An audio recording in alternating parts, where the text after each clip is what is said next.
What's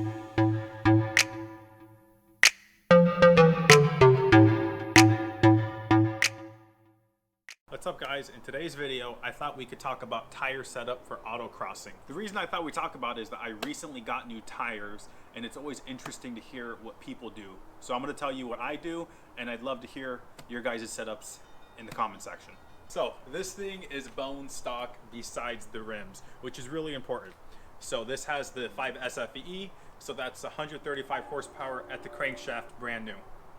After 200,000+ miles, I think it might not even have 100 at the wheels, maybe on a good day.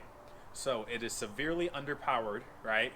On stock suspension, stock everything besides rims. So now to get to my setup.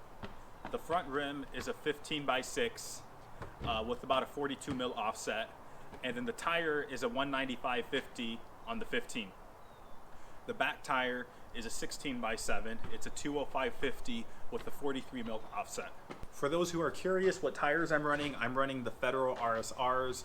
Those are like a step above a regular all season and probably just beneath something like a budget performance tire, so like a BFG Sport Comp 2. So if you're looking just for like a budget tire that's semi-sporty, this is the one for you. I will say though, they do not like heat, so if you have something like a big horsepower car, probably not the tire for you. So the organization I run with goes by the SCCA classification rules.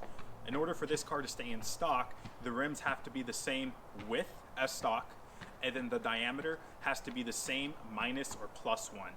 So the 16x7 keeps me in stock class. Now when it comes to the tire selection, the reason I did that is because I like to do stuff like this. Okay, for those of you who don't know, I absolutely love to slide my car. So having such a small offset between the front and the back makes it rotate and super tail happy. Another reason is that if I went with a really wide tire, because I'm limited to the 7-inch wide in the back and the 6-inch wide in the front, going with something like a 225 on a 7-inch rim, there's actually going to be a slower transition. So when I turn in, there's going to be like a second delay. I'm over exaggerating, of course, and then the car will turn in. And even though I'm a novice driver, that's still a big enough difference for me to feel, and I don't like that. I prefer a really direct feel. I've heard plenty of times from people in the community that they probably wouldn't recommend anything smaller than like a 225 on the back of the MR2s. And I actually see why they're getting at that, because the 205 195 setup I have, as I mentioned, is really tail happy. So is this something you should do? I actually would not recommend this for like a novice person. It honestly is a handful to control. I mean, even in stock form, these cars are difficult to drive at the limit. When you're taking away grip like I've chosen to do, that makes it even harder.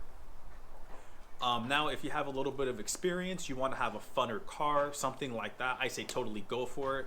Anyways, guys, I'd love to hear your setups in the comments section below. It's always interesting to me to see how people address their issues and set up their cars and whatnot. So, see you guys in the next video.